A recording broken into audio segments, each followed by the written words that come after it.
오늘 우리에게 주신 하나님 말씀은 이사야 61장 1절부터 3절까지 말씀입니다. 한 목소리로 읽겠습니다.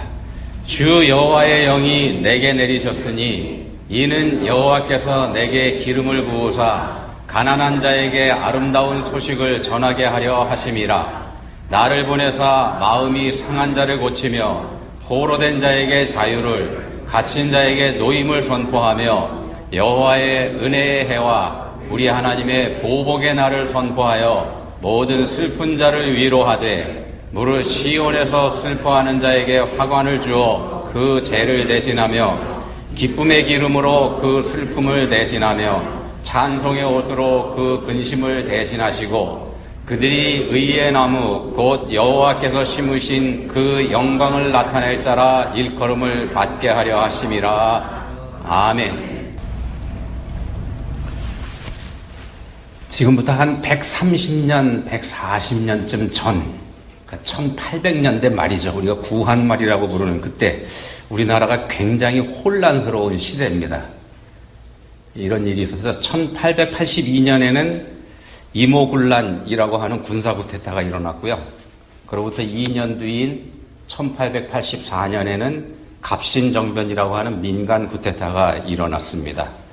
친흥성대원군 쿠데타이었던 이모군란, 이건 청나라 군대를 동원한 민씨 정권에 의해서 진압이 되죠. 그리고 갑신정변은 김옥균, 박영효, 서재필 이런 사람들이 소위 개화파라고 하는 사람들이 일으킨 쿠데타이었죠. 이모군란 이후에 나라가 청나라에 휘둘리는 것, 여기에 반발했던 쿠데타라고 볼 수 있습니다. 개화파라고 말씀드렸는데 이 사람들의 개혁의 모델, 개화의 모델은 일본의 메이지 유신이었고 그렇습니다. 아무튼 혼란스러웠습니다. 근데 이모군란도 실패했고 2년 뒤에 있었던 갑신정변도 불과 사흘 만에 막을 내리고 말았죠. 그리고 그 갑신정변이 있었던 때로부터 10년이 지난 1894년도에는 동학농민혁명이라고 하는 민중봉기가 또 일어나게 됩니다. 이렇게 혼란스러웠던 때입니다. 이런 혼란 시기에 정치하는 사람들은 청나라와 일본 사이에서 이리 붙었다 저리 붙었다 왔다 갔다 하는 그런 모습을 보였고 그 덕분에 결국 우리나라 안에서 청나라하고 일본이 전쟁을 하는 청일전쟁이 일어나게 되죠. 그리고 마침내 1910년 8월 29일 우리나라 역사에서 지울 수 없는 일이 벌어지게 됩니다. 국치일, 이렇게 이름이 붙죠. 국치일, 나라가 수치를 당한 날, 창피하고 치욕스러운 날, 이런 뜻입니다. 일본에게 완전히 먹혀버린 날. 이렇게 정신 차리지 못하고 살던 우리나라에 이 무렵에 개신교 선교사들이 들어오게 됩니다. 개신교 선교가 이때부터 시작이 됩니다. 갑신정변이 일어났던 1884년에는 미국 장로교회의 의료 선교사인 알렌 선교사가 들어왔고요. 그리고 그 이듬해인 1885년에는 미국 장로교회의 언더우드 선교사, 그리고 미국 감리교회의 아펜젤러 선교사, 이런 분들이 입국하면서 본격적인 개신교 선교가 우리나라에서 시작됩니다. 연희 전문, 배제학당, 이화, 정신, 경신, 이런 기독교 학교들이 이때 세워지게 됩니다. 그리고 여기서 이제 양성된 기독교인들, 한국 기독교인들이 독립협회와 만민 공동회를 주도하면서 민족 운동을 이끌어가게 됩니다. 일제강점기에는 교회가 세계와 소통하는 통로 역할을 했습니다. 그리고 1919년에 있었던 3.1운동, 민족대표 33명 중에 그 중에 개신교인이 16명이었다는 사실, 이건 잘 알려진 사실이죠. 그리고 우리나라가 해방되고 정부가 세워질 때, 첫 번째 국회가 열릴 때 첫 번째 국회의 첫 번째 회의에서 개막 기도를 이윤영 목사라는 분이 하게 됩니다. 기도로 국회가 시작된 나라, 기도로 나라가 시작된 나라가 바로 우리나라입니다. 자, 6.25 이후에는 나라의 재건에도 교회가 역할을 하게 되는데 한편으로는 정부하고 손잡고 반공정선을 펴고 또 한편으로는 미국과 유엔의 지원을 요청하는 역할을 교회가 감당하게 됩니다.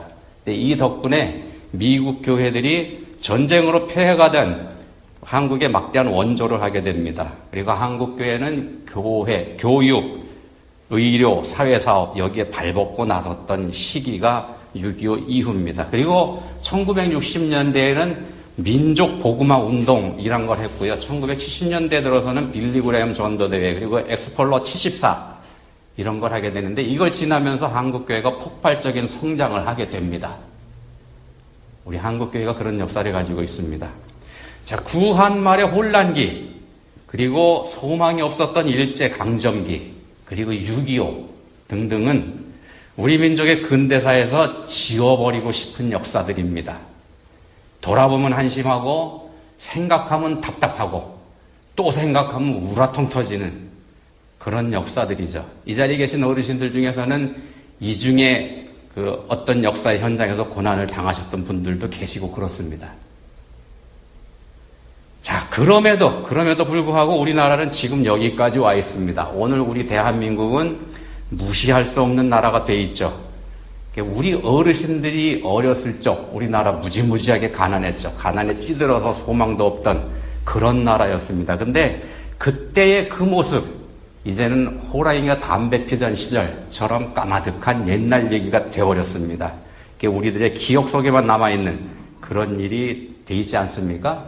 어떻게 이런 일이 가능했을까요? 어떻게 우리에게 이런 일이 가능했을까? 자, 오늘 말씀이 이사야 61장에 있습니다. 이사야 61장은 바벨론의 포로로 끌려갔던 이스라엘 사람들이 약속의 땅으로 돌아온 이후의 상황입니다. 바벨론 포로에서 돌아온 이후입니다. 폐허가 돼버린 고국 땅, 자신들의 신앙의 고향이면서 조상들의 순결이 어려있는 땅이고 또한 하나님의 임재의 상징이었던 도성 예루살렘이 있는 그런 땅이죠. 근데 그렇지만 그때는 형체조차 없을 만큼 망가져버린 곳이고 폐허가 돼버린 곳이고 다 부서져버린 그런 곳입니다. 그런 곳에 돌아온 이스라엘 사람들에게 주시는 하나님의 말씀을 기록한 내용이 이사야 56장부터 66장까지인데 우리가 오늘 살펴보는 61장은 그 한가운데 들어있는 말씀입니다.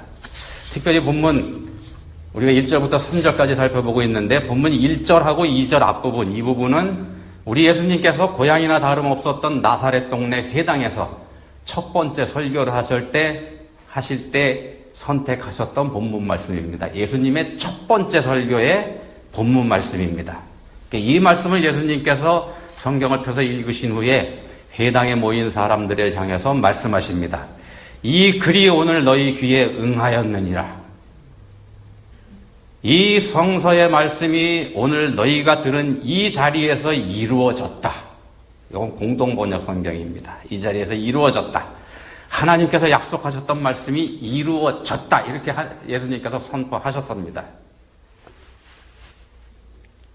예레미야 29장 10절에 보시면은요, 이런 말씀이 있습니다. 예레미야 29장 10절입니다. 바벨론에서 70년이 차면 내가 너희를 돌보고 나의 선한 말을 너희에게 성취하여 너희를 이곳으로 돌아오게 하리라. 바벨론에서 70년 포로 생활하면 돌아오게 해줄게. 이 약속을 하셨습니다. 그리고 본문 이사야 61장에서는 예레미야의 이 말씀이 이루어진 상태입니다. 돌아왔으니까 때가 돼서요. 바벨론의 포로에서 놓여서 다시 예루살렘으로 돌아와 있는 그 상황에서 다시 약속해 주시는 말씀이 본문 말씀입니다. 다시 또 다른 약속을 주시는 겁니다. 주 여호와의 영이 내게 내리셨으니 이는 여호와께서 내게 기름을 부으사 가난한 자에게 아름다운 소식을 전하게 하려 하심이라. 그리고 누가복음 4장에 가면 앞에서 말씀드린 것처럼 예수님께서 이 말씀을 가지고 설교를 하시는 겁니다. 이 글이 오늘 너희 귀에 응하였느니라. 이 말씀이 오늘 이루어졌다. 이렇게 선포하십니다. 사람들이 알아듣든지 그렇지 않든지 하나님의 말씀은 선포되고 그리고 선포된 그대로 이루어집니다. 예나 지금이나 다르지 않습니다. 이스라엘에서나 한국에서나 다 똑같습니다. 하나님의 말씀은 선포되고 그리고 선포된 대로 이루어집니다. 사람들이 알든지 모르든지. 하나님께서 이스라엘 사람들을 바벨론의 포로가 되게 하신 거, 이건 그 사람들의 죄 때문입니다. 하나님의 백성으로 당연히 하나님 말씀 들으면서 하나님 말씀에 순종하면서 그렇게 살아야 되지만 그렇게 살지 않은 죄가 이 사람들에게 있었습니다. 그 때문에 포로가 되게 하셨습니다. 말씀에 따르기만 하면 넘치는 복을 부어주겠다 이렇게 약속하셨지만 이 말씀을 믿지 않았던 겁니다. 그래서 벌을 받는 겁니다. 그래서 하나님께서는 모세를 통해서 경고하셨던 그대로 이스라엘 사람들을 약속의 땅에서 쫓아내버리시기에 이르게 된 겁니다. 벌을 주신 거죠. 벌을 주신 겁니다. 바벨론의 포로가 되게 하신 거. 그렇지만 하나님의 벌은요, 하나님의 벌은 항상 사랑을 그 바탕에 깔고 있습니다. 바닥에 사랑이 있고 그 위에서 벌이 내려진다는 겁니다. 사랑하시기 때문에 주시는 벌이라는 말씀입니다. 바꿔 말씀드리면 사랑하시지 않으시면 벌도 주지 않으십니다. 사랑하지 않는 사람에게는 벌도 안 주십니다. 그게 하나님 하시는 방법입니다. 그렇기 때문에 하나님의 벌은 회복을 전제로 합니다. 정해진 기간이 지나면 다시 원래 자리로 되돌아올 수 있게 이렇게 해주신 겁니다. 하나님께서 얼마나 신실하게 약속을 지키시는 분인지 이걸 알게 하시려는 목적에서 그렇게 하고요. 또 그건 사랑하시는 자들을 위한 거라는 거, 요걸 또 알게 하시려는 목적이 여기에 있습니다. 벌을 달게 받을 때 그에 대한 보상을 해주신다는 겁니다. 이거 벌 받는 거기 때문에요. 죄값을 치르는 거기 때문에 보상을 받을 이유도 명분도 사실은 없습니다만 하나님께서 그렇게 약속해 주십니다. 잘 받으면 복 줄게 이렇게. 왜냐하면 사랑하시는 사람들이니까. 사랑하시니까 주는 벌이니까 말입니다. 선교사, 이게 선교 역사를 연구하는 사람들은요, 기독교 복음이 전쟁이나 전염병 같은 이런 고난을 통하지 않고서는 전해진 적이 없다 이렇게 얘기를 합니다. 전쟁도 없고 질병도 없고 고난도 없고 먹고 살 걱정도 없는 사람들에게는 십자가의 복음, 예수님의 생명의 복음, 이게 들어가지 않는다는 겁니다. 선교 역사를 연구해 보니까 그게 분명히 드러나더라는 겁니다. 성경에도 그 증거가 있습니다. 사사기 18장에 보시면은요, 거기 잘 먹고 잘 사는 사람 등장합니다. 이렇게 성경에서 얘기합니다. 사사기 18장에서요. 염려 없이 거주하며 평온하며 안전하니 그 땅에는 부족한 것이 없으며 부를 누리며 어떤 사람과도 상종하지 아니하며, 사람들하고 부딪힐 필요 없이 잘 먹고 잘 사는 그런 사람들이 있었는데 그 사람들은 어느 날 갑자기 들이닥친 단 자손들의 칼에 의해서 졸지에 이 지구상에서 사라져버리게 됩니다. 그런 얘기가 사사기 18장에 나옵니다. 한가하고 걱정 없이 사는 것, 이게 결코 온전한 복이 아니라는 걸 보여주는 장면입니다. 자, 우리나라도 구한말의 혼란기, 또 일제에게 당한 치욕, 6.25의 고통, 이런 거 겪으면서 예수님의 십자가를 받아들인 나라입니다. 그 고난을 겪으면서 예수님을 받아들인 나라입니다. 그 고난이 없었더라면 오늘 한국교회도 없었을 거라는 말씀입니다. 고난이 없었더라면 우리가 구원받지 못했을 거라는 말씀입니다. 이 자리에 있는 우리도 말입니다. 우리가 마음을 열지 않았을 게 분명하니까. 그래서 고난이 복이다 이런 말도 하게 됩니다. 고난이 복입니다. 베드로전서 3장 14절에서 이렇게 말씀합니다. 그러나 의를 위하여 고난을 받으면 복이 있는 자니. 자, 의를 위하여 고난을 받으면 복이다 이렇게 말씀합니다. 근데 우리는 이 말씀을 의를 위하여 고난받는 거니까 하나님이 일을 하다가 당하는 어려움, 거기에만 제한해서 적용하는 그런 경향이 있습니다. 근데 그렇지만 예를 들면 이런데요.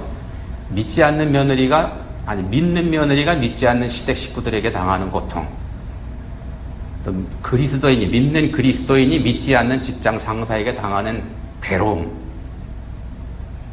또 우리가 전도하다 보면은 조롱을 당하는 경우도 있죠. 그런 것들, 이런 경우에만 우리가 적용을 하는 경향이 있습니다만, 앞에서 말씀드렸던 우리 민족이 당했던 역사적인 고통, 이런 것들도 여기에 포함이 된다는 겁니다. 그게 하나님의 뜻을 이루는 도구이었다면 말입니다. 그 고난이 하나님의 뜻을 이루기 위한 도구이었다면 말입니다. 성경에서는 의라고 하는 걸 어떻게 정의를 하는가 하면요. 성경에서 말씀하는 의, 이건 하나님의 뜻, 하나님 편, 하나님의 일, 이런 것처럼 하나님과 관련된 것들, 그런 걸 의라고 표현을 합니다. 하나님과 관련된 것이, 하나님과 관계된 것들이 의입니다. 반대로 하나님하고 상관없는 건 의가 아닙니다. 그래서 하나님과 상관없으면 제 아무리 도덕적으로 깨끗하고 제 아무리 윤리적으로 바르다고 해도 그게 의가 될 수 없다는 겁니다. 하나님하고 상관이 없는 거라면. 이게 세상에서 이게 세상 사람들이 인정하지 못하는 내용이죠. 왜 그러냐면 하나님만이 의로운 분이고 하나님만이 선한 분이시기 때문에 그렇습니다. 하나님이 곧 선이고 하나님이 의입니다. 선과 의라고 하는 건 하나님에게서 나오는 거지 사람에게서 나오는 거 아니기 때문에 그렇습니다. 따라서 하나님과 관계없는 게 악이고 하나님과 상관없는 게 죄가 됩니다. 그런 게 죄입니다. 그래서 우리 민족이 당한 근대사의 순환과 고난이 하나님의 계획 안에 있는 것이라면 그게 우리에게 복이라는 말씀입니다. 하나님의 뜻 안에 있는 것이었다면. 앞에서 말씀드린 대로 우리 민족이 당한 극심한 고난을 통해서 우리 한국 기독교가 자라게 된 걸 보면, 그걸 보면은요, 그 우리 민족의 고난 안에는 분명히 하나님의 뜻이 들어가 있었다는 거 우리가 알 수 있습니다. 그러지 않습니까? 만약에 우리에게 근대사의 고통이 없었더라면 그저 우리가 한가하고 그냥 걱정 없이 잘 먹고 잘 살고 있었더라면 말입니다. 그랬더라면 지금 우리의 모습은 어떻게 돼 있었겠습니까? 만약에 근대사의 그 기간 중에 지난 150년 사이에 우리가 고통도 고난도 당하지 않는 그런 역사적으로 편안한 삶을 살아왔더라면 우리가 아마 지금도 여전히 한가하고 걱정 없이 잘 먹고 잘 살고 있을지는 몰라도 서울의 밤하늘이 붉은 네온 십자가로 가득 채워지는 장관을 볼 일은 없었을 겁니다. 우리 바로 이웃나라인 일본이 바로 그걸 증거해 줍니다. 일본에서 교회 십자가 보는 일, 이거 희귀한 일입니다. 여러분들 가보셨겠지만 일본에서 십자가 보기 희귀합니다. 못 보실 겁니다. 아니야. 왜 그러냐 하면은요, 그 사람들 십자가가 없어도 아쉬울 게 없기 때문입니다. 우리와 같은 고난의 역사가 없기 때문에. 우리가 고난당하는 그 기간에 이 사람들 잘 먹고 잘 살았지 않습니까? 자, 그러면 우리하고 일본 중에서 어느 쪽이 더 하나님의 사랑을 받은 쪽이겠습니까? 무르나 만하죠. 고난당한 우리가 하나님의 사랑을 더 많이 받았습니다. 자, 그러면은 우리가 무엇이기에 하나님께서 우리 민족에게 이런 은혜를 주셨을까? 이스라엘 사람들이 겪었던 고난 못지않은 일을 우리도 겪게 하셨을까? 왜 그러셨을까? 이스라엘 사람들이 고난을 당한 거는요, 하나님께서 그들을 사랑하셨기 때문이다, 이렇게 말씀드렸습니다. 하나님께서 사랑하셨기 때문에 이스라엘이 고난을 받게 하셨습니다. 사랑하시기 때문에 이 사람들이 잘못된 길을 갈 때 징계하셨고, 사랑하시기 때문에 이 사람들이 하나님의 뜻에서 벗어날 때 회초리를 드셨던 겁니다. 우리가 그 사람들하고 같은 고난을 겪었다면 우리도 그들과 같다 라고 볼 수 있지 않겠습니까? 이스라엘 사람들도 징계와 고통을 통해서 믿음이 견고해져 갔고, 우리 민족도요, 그런 똑같은 고통을 통해서 세계에서 두 번째로 선교사를 많이 파송하는 나라가 돼 있으니까 말입니다. 자, 그러면 우리는 하나님께서 사랑하시는 민족입니다. 분명히 그렇습니다. 아니라고 할 근거가 없죠. 그러면 한번 생각해 보시죠. 그럼 하나님이 왜 우리를 사랑하시는 걸까? 우리에게 무슨 좋은 모습이 있어서, 아니면 어떤 사랑스러운 모습이 우리에게 있어서 그렇게 사랑하시는 걸까? 우리가 다른 민족들보다 더 나은 점이 뭐가 있을까? 우리가 일본 사람들보다 어디가 더 나아서 하나님께서 우리에게만 이런 복을 주시는 걸까? 없습니다. 아무것도 없습니다. 우리에게 남보다 더 나은 점 전혀 없습니다. 남보다 더 낫기는커녕 남보다 오히려 더 나쁘고 더 악한 모습이 더 많을지도 모릅니다. 우리한테. 예를 들면 이런 겁니다. 월남전에 우리가 갔었지 않습니까? 양민들 학살했죠. 그런 역사가 있습니다. 베트남 사람들이 그걸 기념하고 있죠. 전부 다 동네마다. 그리고 거기서 베트남 여인들을 건드려서 태어난 라이따이한이라고 하는 애들이 있습니다. 한국인 아버지에서 태어나 버려진 아이들, 라이따이한. 여기서 라이라는 말은 베트남어로 작종이라는 뜻입니다. 그리고 근래에는요, 똑같은 짓을 필리핀에 가서도 했습니다. 필리핀에 가서 보면은 코피노라고 하는 아이들이 있는데 똑같은 경우입니다. 자, 인종차별하는 백인들 우리가 흉보고 있습니다만 사실 우리나라 사람들만큼 인종차별적인 사람들도 없습니다. 우리 마음속에는 피부색에 따른 고정관념 그리고 출신국가에 따른 차별, 이게 뿌리 깊이 박혀 있습니다. 우리 마음속에 뿌리 깊이 박혀 있습니다. 그럼에도 우리는 하나님께 은혜를 입었다는 겁니다. 그게 우리들입니다. 왜 그럴까요? 근데 하나님이 왜 우리한테 은혜를 주실까? 왜 우리를 그럼에도 사랑하실까? 예, 이유가 없습니다. 이유가 없습니다. 그냥 은혜입니다. 하나님의 은혜. 우리에게 그냥 무작정 사랑을 베풀어 주시는 하나님의 은혜, 그 하나님의 은혜로 우리가 이렇게 하나님 앞에 있다는 말씀입니다. 영원한 천국을 약속받은 하나님의 자녀가 돼서 말입니다. 사랑은요, 사랑은 사랑받는 그 대상의 조건과 자격, 이거 따지지 않는 겁니다. 따져보고서 사랑하는 거, 이건 진짜 사랑이 아닙니다. 그건 그 사랑, 그 대상을 사랑하는 게 아니고 조건을 사랑하고 자격을 사랑하는 거, 그런 게 됩니다. 자격과 조건을 설정해서 따져가지고 사랑하는 것, 이게 사실은 교만이죠. 사랑이 아닙니다. 사랑이라고 포장을 할 뿐입니다. 사랑은 우리가 잘 아는 것처럼 그냥 좋은 거지 않습니까? 그게 사랑입니다. 그냥 좋은 겁니다. 이유가 없습니다. 무작정 좋은 거. 사랑하는 대상에게 마음이 그냥 무작정 열리는 거고 무조건 받아들이는 거, 이게 사랑이지 않습니까? 하나님께서 우리를 그렇게 사랑하신다, 이 말씀드리는 겁니다. 하나님께서 우리를 사랑하시는데 이유가 없습니다. 그냥 사랑하시는 겁니다. 우리가 하나님 앞에서 그런 사람들이라는 겁니다. 우리에게 뭔가가 있어서 사랑받는 거 아니라는 말씀입니다. 우리가 사랑받을 만하기 때문에 하나님께서 사랑해 주시는 거 아닙니다. 우리가 잘난 거 하나도 없습니다. 우리가 잘난 거 하나도 없습니다. 자, 그러니까 그럼 우리가 어떻게 해야 될까?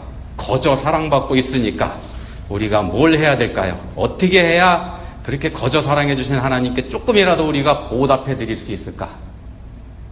어떻게 하면 우리가 하나님께 보답해 드릴 수 있을까요? 아닙니다. 우리가 하나님께 보답해 드릴 수 없습니다. 우리가 무엇으로 또 어떻게 창조주 하나님께 보답을 할 수 있겠습니까? 우리가 창조주 하나님을 위해서 뭔가 하겠다는 생각, 그거 자체가 잘못된 겁니다. 우리한테는 그만한 능력도 없고요. 그렇게 하나님 앞에 드릴 만한 거룩함, 이런 것도 없고, 하나님 앞에 내어버릴 만한 선한 것, 도덕적인 것, 착한 것, 그런 거 우리한테 전혀 없습니다. 눈꼽만큼도 없습니다. 자, 하나님께서 우리를 사랑해 주십니다. 그럼 우리는 사랑을 받는 겁니다. 사랑을 받는다는 건 어떻게 하는 거냐 하면은요, 뻔뻔해지는 겁니다. 뻔뻔해지는 거. 뻔뻔한 사람이 돼야 된다는 말씀입니다. 탕자 한번 생각해 보십시오. 탕자, 돌아온 탕자. 탕자가 잘하는 것 딱 하나입니다. 딱 하나 잘했는데 그게 뭐냐 하면은요, 뻔뻔해진 거. 그 낯짝을 들고 아버지를 찾아온 뻔뻔함. 그 뻔뻔함이 탕자가 유일하게 잘한 짓입니다. 그거 빼면은요, 탕자는 그냥 죽일 놈에 불과합니다.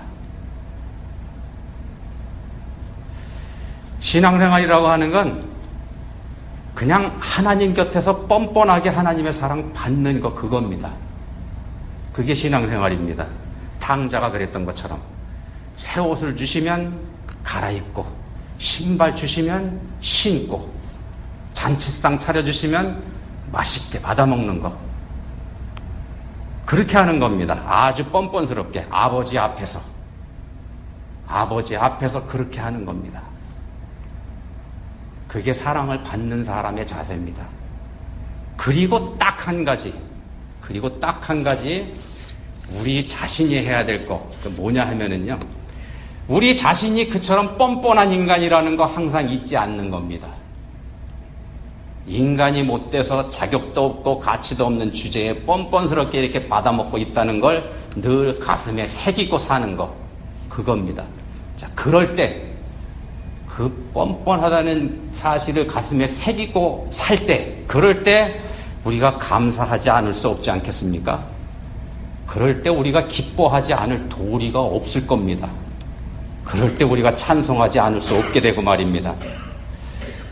그럴 때 우리가 어떻게 누구를 정죄하고, 그럴 때 우리가 어떻게 누구를 흉보고, 그럴 때 우리가 어떻게 누구에게 손가락질을 할 수 있겠습니까? 내가 뻔뻔한 인간인데. 데살로니가 전서 5장에서 말씀합니다. 항상 기뻐하라, 쉬지 말고 기도하라, 범사에 감사하라. 우리에게 부담스러운 말씀이죠. 이 말씀을 명령형으로 적습니다. 항상 기뻐하라, 쉬지 말고 기도하라, 범사에 감사하라. 근데 뻔뻔해지면은요, 이 명령이 부담스럽지 않습니다. 자연스럽게 됩니다. 뻔뻔해질 때 우리가 받은 은혜와 사랑이 우리의 삶을 통해서 자연스럽게 다른 사람들에게 흘러가게 됩니다. 뻔뻔스럽게 아버지 옆에서 받아먹고 살고 있을 때 하나님의 은혜가 지금 이 순간에도 우리에게 차고도 넘칩니다. 이보다 아름다운 소식이 이 세상에 또 무엇이 있겠습니까? 기도하시겠습니다. 하나님 아버지, 사랑해 주시니 그냥 감사합니다.